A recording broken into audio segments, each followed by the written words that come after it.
22-year-old Jasmine Pace was looking for love, like so many people at her young age. And in 2022, we know that many younger generations do this through social media or different dating apps. And Jasmine was no different.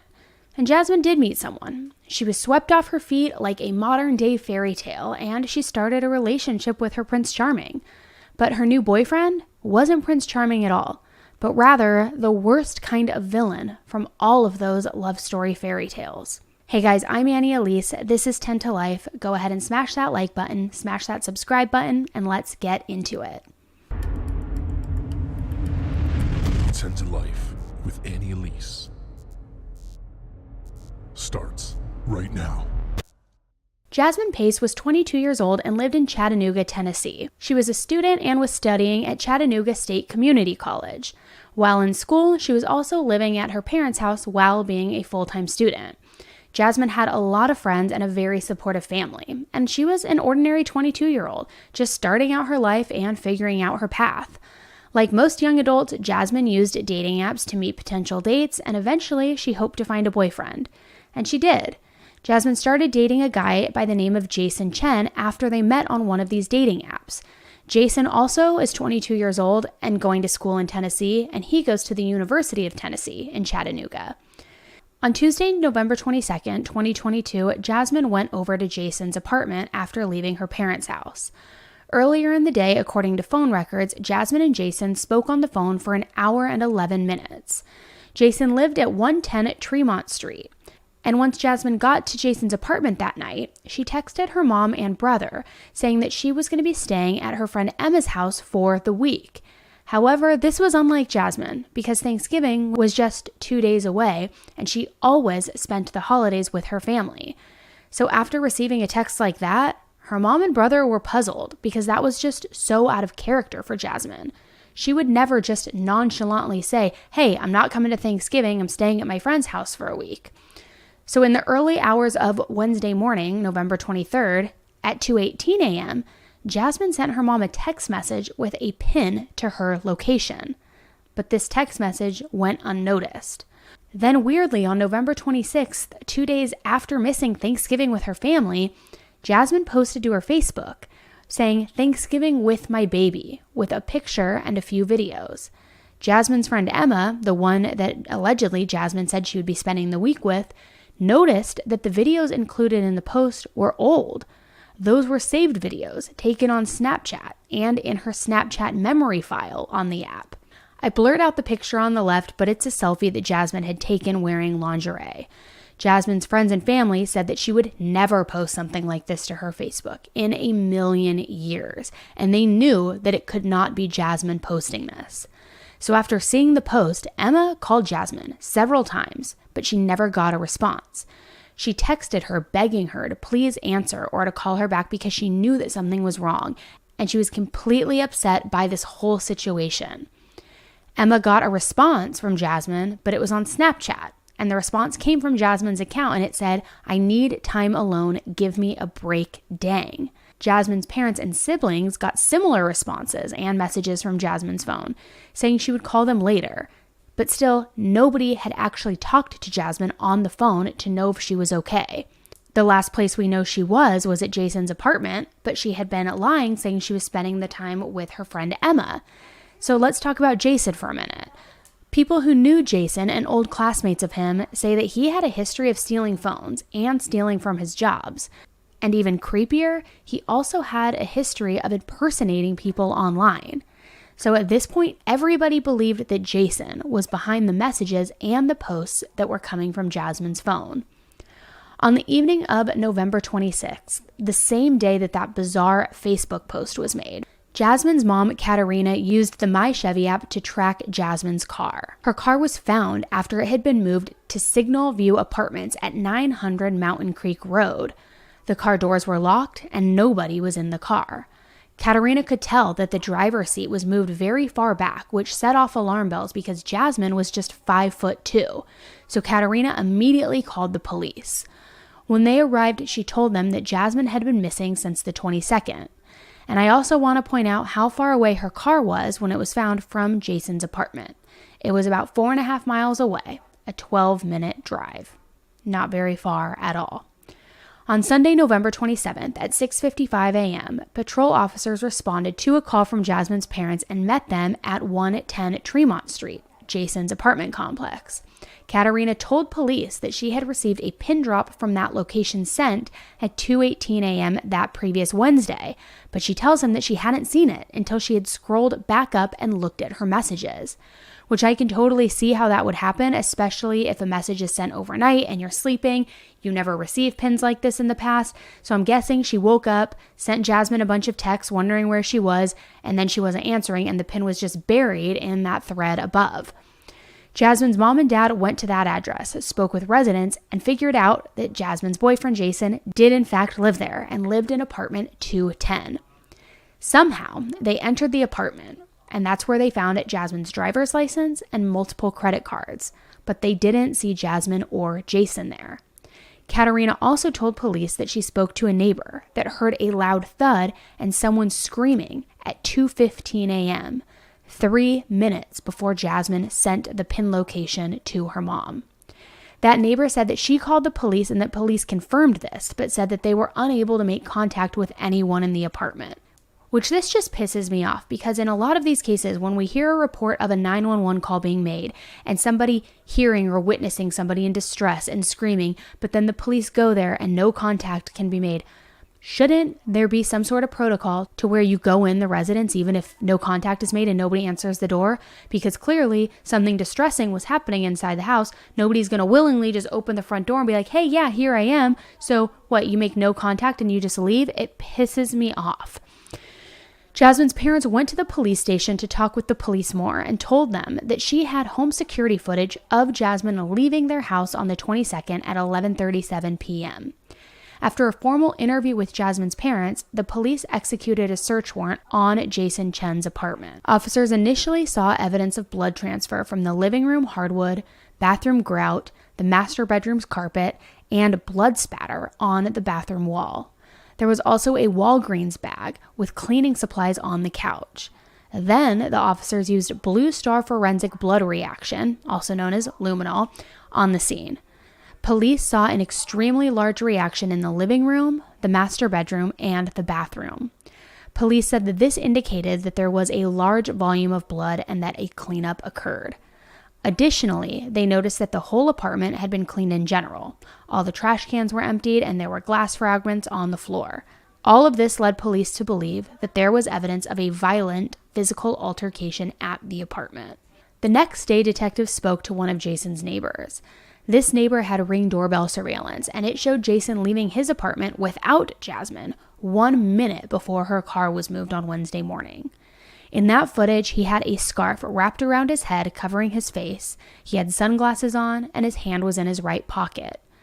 Later on Wednesday night, Jason was seen again on that same surveillance, and he was wearing a surgical mask and had a black fabric item wrapped around his right hand.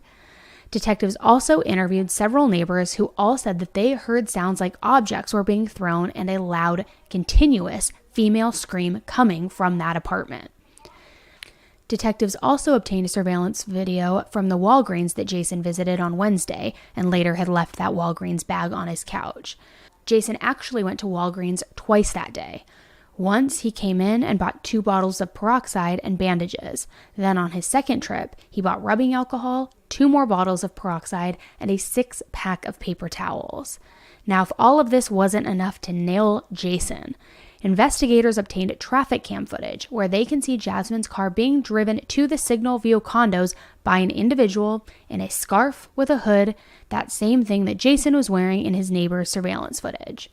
The timestamps of Jasmine's car activity from the My Chevy app, the neighbor's surveillance footage, and the traffic cameras all also perfectly aligned. So on November 29th, the police tracked down Jason and found him at a house in Nolensville, Tennessee. Police saw that Jason had lacerations on his right hand that appeared to be from a physical altercation. At this point, Jasmine had not been located, but given the amount of blood evidence and the surveillance, police believed that she was murdered and transported away from the apartment. They arrested Jason and took him into custody. Jason was charged with her murder as well. Since he was in Nolensville at a family member's house, he had to be transferred over to a jail in Chattanooga. While Jasmine was missing, her friends, family, and community held a beautiful vigil for her. The police and district attorney's office were determined to find her and to bring closure to her family. A few days later, on Thursday, December 1st, Jasmine's remains were located. Until we find her. Any information that anybody has on the location, the whereabouts of Jasmine Pace, please contact the Chattanooga Police Department. Hamilton County's District Attorney Cody Womp told the Pace family and community officials are working day in and day out to solve Jasmine Pace's disappearance. On December 1st at 1:30 p.m., the Chattanooga Police Department confirmed they found the remains of Jasmine Pace.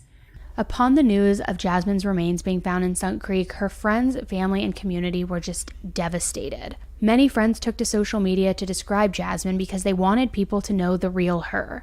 They described her as fun, kind, smart, sweet, accepting, unconditionally loving, somebody who gives the best advice, somebody who always has your back and has just a generous soul. Her nickname was Jazzy, and one of her friends wrote on Facebook, "For those of you who knew Jazzy, you knew she always greeted everyone with a warm hug, bright smile, infectious laugh, and she truly was a bright light." When Jasmine got the tattoo of a sleepy panda, her mom asked why she did it, and she responded, "Because it makes me smile every time I look down." Some of her closest friends and family got tattoos of a sleeping panda to remember her by. Jasmine's mom reshared this older video post of Jasmine singing to her niece because she wants the world to know who Jasmine really was.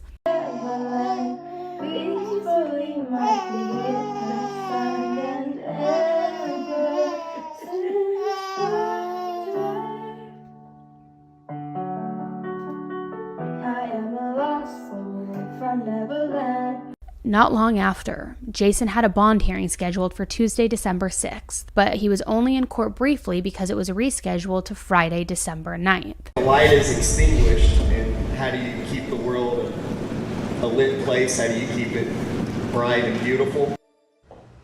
Family and friends of Jasmine Pace searched for justice after police charged Jason Chen with killing. After a vigil last night, Chen appeared in court today in front of some of those close to Jasmine.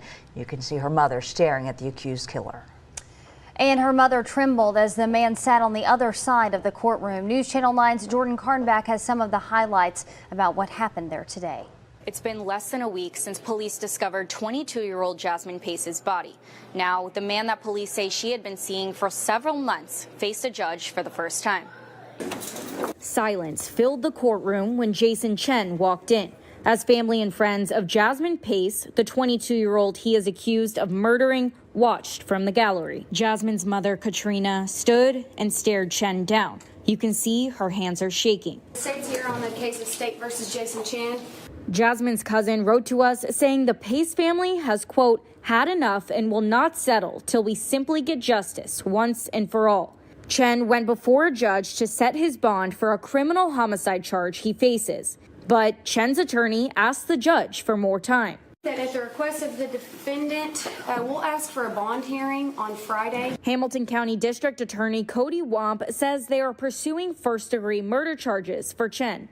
Jonathan Turner is a defense attorney in Chattanooga and says there is a significant difference between the upgraded charge Chen may face, including having to prove premeditation. There's various ways you can prove premeditation. I believe the courts have ruled that it can be formed in an instant. So there doesn't have to be a lot of pre-thought, but there has to be some type of planning or some type of thought and intention to kill. So before you do the killing, you had to have at least had some reflection, some thought that what you were doing, and then you still chose to go through with the killing. Chen is set to appear in court again on December 9th at 12 p.m. Reporting in Chattanooga, I'm Jordan Karnback, News. When this new rescheduled hearing took place, it revealed gruesome new details in the case. Investigators testifying revealed that Jason's cell phone records are what led them to Jasmine's remains on Sunk Creek Road. Upon approaching the location in which her remains were suspected to be in, an officer testified that investigators found a rolling suitcase that was caught up in kudzu. Kudzu is a very dense vine-like plant. So this rolling suitcase was caught up in this huge, dense shrubbery terrain area. And inside the suitcase, police found Jasmine's remains in trash bags in the fetal position. The medical examiner testified that one of Jasmine's arms was shackled to her ankle. They included that she was stabbed a total of 60 times on the right side of her head, neck, shoulder, and upper back. The investigator testified that it was the largest amount of blood he'd ever seen at a crime scene, and that there were also wounds on Jasmine's hands that indicated she tried to fight off her attacker. A horrific, brutal crime scene, stabbed over 60 times, which shows that this was a crime of passion, that this was fueled by hate, that this was overkill. Very rarely do we see that amount of stab wounds when it is not overkill and when it's not somebody who is truly just trying to inflict maximum pain and make sure that this person is dead. So let's talk a little bit about Jason and what came up in this bond hearing as well. Jason was born in New York, but went to live with his grandparents in China until he was 4. He later moved to Tennessee with his parents. His mother testified at the hearing that he has no mental health issues that she's aware of and that he has never shown violent tendencies. Now, during this hearing, Jason's mother also stated that a member of Jasmine's family showed up at her door and asked about Jasmine. And she says that prompted her to ask Jason about her, to which Jason replied he didn't know anything. And then when police arrived to his mother's home looking for Jason, an investigator said his mother's first words to them were, "Do you have a warrant?" In a phone call made from jail after his arrest, Jason said that he wished he would have taken his own life as well. Investigators said cell phone records show that he also went to Nashville's airport shortly after Jasmine's disappearance. But financial records show he did not buy a ticket.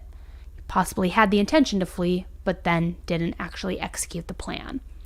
So a judge set bond at $5 million and said that if Jason does make that bond, he must remain under house arrest with geographical restrictions and also has to forfeit his passport. His next hearing is scheduled for February 16th at 9 a.m. Friends and family remembered Jasmine at her funeral in Red Bank on Thursday, December 8th, honoring the young life that was taken much too soon. It's unclear what the exact relationship was between Jasmine and Jason, like if they were a serious boyfriend and girlfriend or just casually dating, but let's talk more about who Jason Chen is. Yeah, David, Cindy, Jason Chen's now former classmates are using words like unsettling and upsetting to describe his alleged involvement in Jasmine Pace's death. Today, they told me that when they went to school with him, he had a reputation for inappropriate behavior online.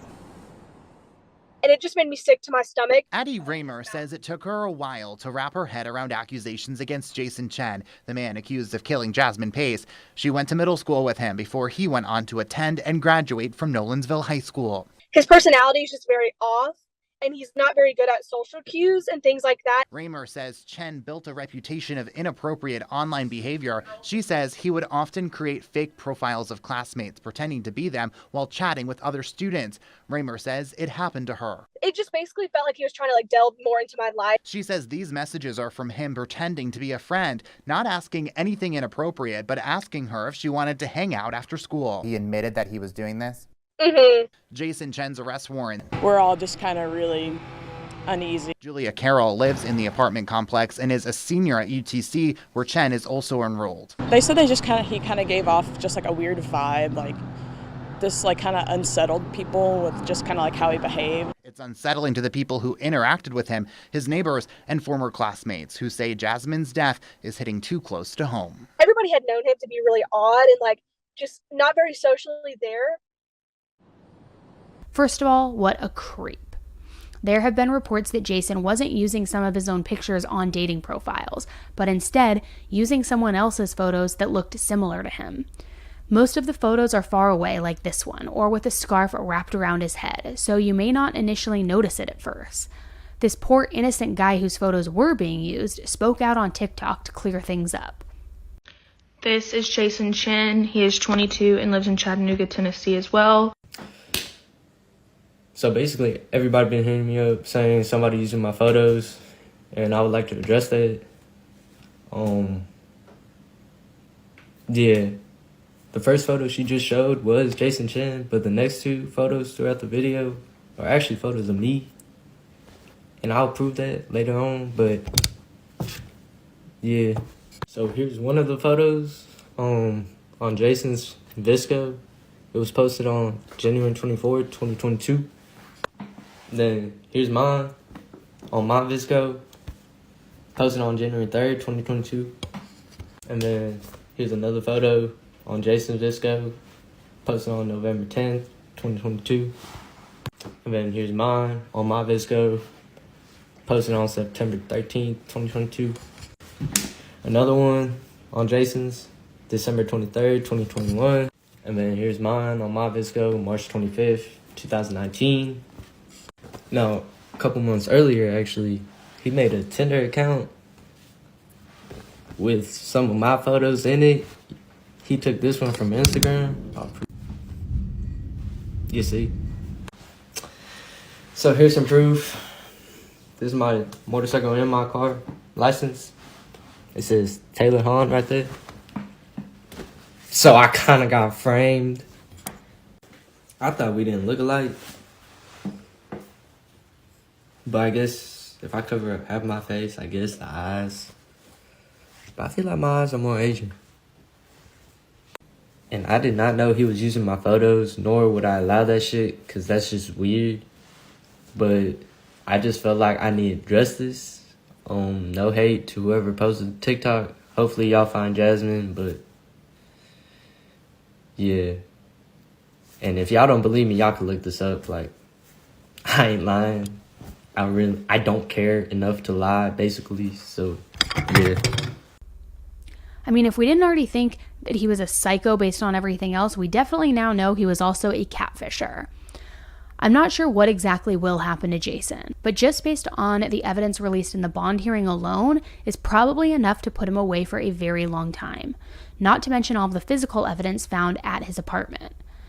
And I just want to say to all of Jasmine's friends and family, if you're seeing this, she did not deserve at all what happened to her. And I can't imagine the amount of pain that you are going through right now. She was a beautiful young girl taken way too soon. And I just hope that you know how much support you have behind you. Jasmine will get justice and her voice will be heard in court, and we will be keeping everybody updated along the way to make sure that this creep, asshole, piece of garbage person, I don't even want to call him a human, person, thing, I don't know what he is, make sure that he is held accountable and that he is put on blast for his crimes that he allegedly committed. Please leave your supportive comments below for all of Jasmine's friends and family. I'm also very interested to know your thoughts. Let me know below, do you think that this was overkill given the 60 stab wounds? Some are suggesting that Jasmine was shackled in the fetal position before she was stabbed to death. Was that a way to make sure she couldn't fight back if she initially had tried to fight back? The pin that she sent her mother at 2:18 a.m., I just have to say, is probably one of the smartest things I have ever heard of in my life. I think that in Jasmine's mind, she knew something was going in a bad direction and she was trying to notify somebody where she was, who was the one responsible, and what was happening. And to have that kind of wits and smarts about you in that moment when you're going through an experience like that is just incredible. And it is a testament, in my opinion, to Jasmine's smarts and just how mature and mentally mature she was to even think to do that. I personally don't even think I would think to do that. And I've been covering crime cases for years, and personally I've been watching crime cases unfold for years, and I don't even know that I would have the, mental capacity in that moment to do that. So, I mean, kudos to her and to Jasmine's family and friends. She is just obviously such a smart individual, which again just makes this so incredibly tragic. So let me know what you guys think below. Was this overkill? What was the reasoning? Was it because was he always a creep, and was he planning to do this all along and Jasmine was just the victim? Did they have a fight out something? We're going to learn so much more. I'm guessing that through all of the digital evidence, which he clearly didn't go to great lengths to conceal, I'm sure we will see conversation histories, we will see photos, we will see all sorts of stuff as this continues to move forward. So I will let you know as all of that information gets released. All right, guys, thanks again for tuning in. Please don't forget to like this video on your way out. Subscribe to the channel if you haven't done so already, because it is a free way to support the channel and to see new videos as they get uploaded. So thank you for tuning in, and until the next one, stay safe.